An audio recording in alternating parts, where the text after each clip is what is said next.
Sejam muito bem-vindos a mais uma explicação visual.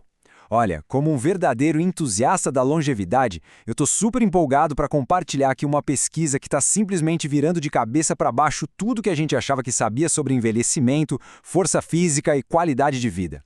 Existe aquela ideia super enraizada de que envelhecer significa inevitavelmente ficar frágil, e que o exercício na terceira idade tem que ser só aquele pezinho leve e cheio de cuidados, não é? Mas a ciência mais recente está mostrando uma realidade completamente diferente e muito mais libertadora. Vamos mergulhar nisso e descobrir o que as evidências realmente nos dizem. E para a gente já começar quebrando preconceitos, dá uma olhada nesse número absurdo. 90%. Sabe o que isso significa? Pesquisas mostraram que idosos frágeis, alguns já beirando os 90 anos de idade e morando em casas de repouso, conseguiram levantar de forma super segura pesos que equivalem a 90% da capacidade máxima deles. É um fato para a gente parar e pensar.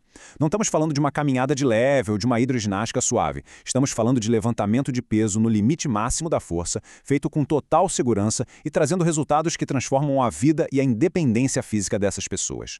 Parte 1. O desafio do envelhecimento. Antes da gente falar sobre a solução, precisamos entender a realidade do nosso corpo com o passar dos anos.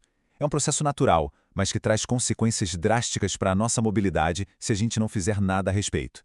A partir lá da nossa quinta década de vida, a nossa força máxima natural começa a cair numa taxa de mais ou menos 1% ao ano. Pode até parecer pouco no curto prazo, né? Mas vai somando isso década após década. Esse declínio é literalmente a diferença entre conseguir levantar de uma cadeira sozinho ou precisar de ajuda o tempo todo. É uma contagem regressiva bem silenciosa que rouba a nossa autonomia. Esse processo de perda de força tem um nome médico, dinapenia. E aqui vai um detalhe super importante. Dinapenia não é doença neurológica nem muscular. É simplesmente a perda de força causada pelo próprio envelhecimento e, na maioria das vezes, pela falta do estímulo certo. O grande perigo da dinapenia é que ela é um baita sinal de alerta, um preditor direto para o aumento do risco de quedas graves e para a perda definitiva da independência física lá na frente. E aí a gente entra num conceito vital chamado taxa de desenvolvimento de força, ou RFD. Ter força máxima é legal, mas a rapidez com que a gente consegue acionar essa força é o que realmente salva vidas no dia a dia. Imagina dar aquele tropeço acidental na calçada. O corpo não precisa apenas de força bruta nas pernas para não cair. Ele precisa que essa força apareça numa fração de segundo, bem antes do corpo bater no chão.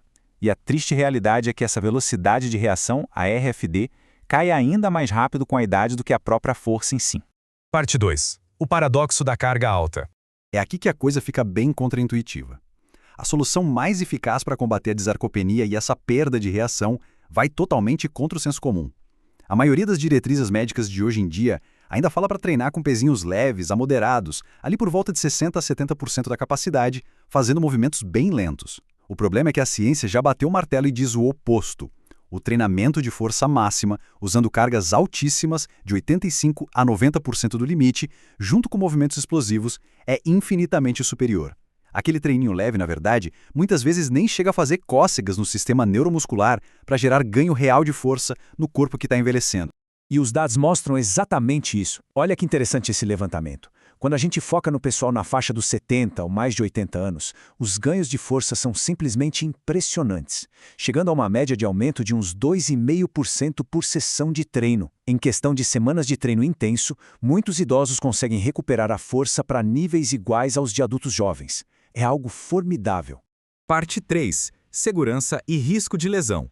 Claro que logo bate aquela preocupação. Nossa, mas colocar peso altíssimo em quem já é frágil não é super perigoso? A resposta da ciência é super categórica e foca na biomecânica. O perigo real para uma articulação ou músculo quase nunca está na hora de fazer força para vencer o peso, ou seja, no levantamento. O estrago geralmente acontece nos movimentos excêntricos, muito rápidos, descontrolados ou em impactos bruscos, tipo a aterrissagem de um salto. Então, desde que o peso seja muito bem controlado na hora de descer, levantar algo extremamente pesado é mecanicamente seguro.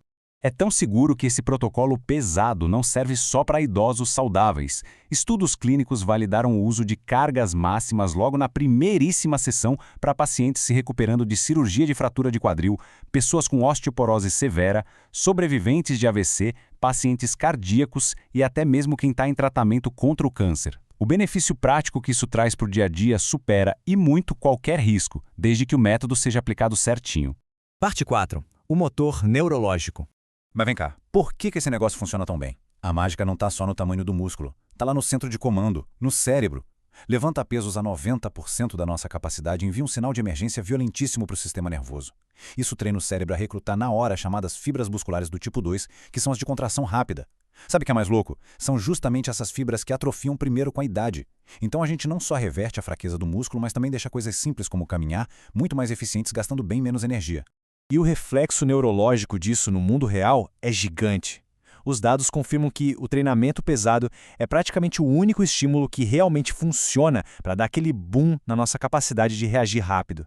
É justamente essa adaptação super rápida dos nervos e do cérebro que vai permitir dar aquele passo salvador a tempo de evitar uma queda perigosa. Parte 5. Como treinar na prática. Agora, para transformar toda essa teoria em resultado prático e com o máximo de segurança, a estrutura de uma sessão é notavelmente simples e bem rápida.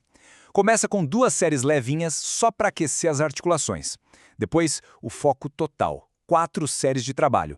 Em cada uma dessas séries, a gente faz exatamente 4 repetições máximas. É aquele peso que não dá de jeito nenhum para fazer uma 5ª repetição. E um detalhe que não pode faltar, um descanso longo, de 3 a 4 minutos entre as séries, para o sistema nervoso se recuperar 100%. E a execução de cada repetição segue uma regrinha de ouro de 3 passos. Primeiro, a descida do peso, a famosa fase excêntrica, tem que ser bem lenta e controlada, durando uns 2 ou 3 segundos. Segundo, uma pausa total, travada mesmo, de 1 segundo na parte mais baixa. E terceiro, e o mais crucial de todos, empurrar o peso com a maior velocidade intencional possível. Como a carga está muito pesada, o corpo fisicamente vai se mover devagar, lógico, mas essa intenção explosiva que o cérebro manda para os músculos é o verdadeiro pulo do gato para o ganho de força.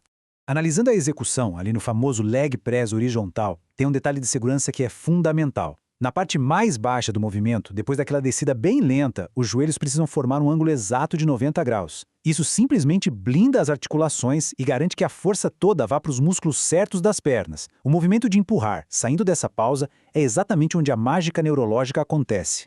E por que usar logo o leg press horizontal com o pessoal mais velho? É super simples. Ele permite empurrar o máximo de peso possível sem que a falta de equilíbrio, de técnica ou a fraqueza nas costas atrapalhem, o que fatalmente aconteceria num agachamento livre com barra, por exemplo. O leg press foca de forma cirúrgica naqueles músculos essenciais que a gente mais precisa para levantar da cadeira, subir escadas e manter a postura bem firme e segura. E para fechar essa nossa explicação, deixe uma reflexão baseada em todas essas evidências incontestáveis. Se a ciência está provando que o corpo humano tem uma resiliência mecânica tão incrível, a ponto de um idoso de 90 anos conseguir levantar pesos altíssimos com total segurança para recuperar a independência, o que é que impede o resto do mundo de atualizar de vez a cabeça sobre o envelhecimento? A força não é um luxo exclusivo da juventude, ela é a base da nossa independência humana. Fiquei super empolgado de trazer e debater esses dados hoje, muito obrigado por acompanharem e até a próxima jornada pelo conhecimento.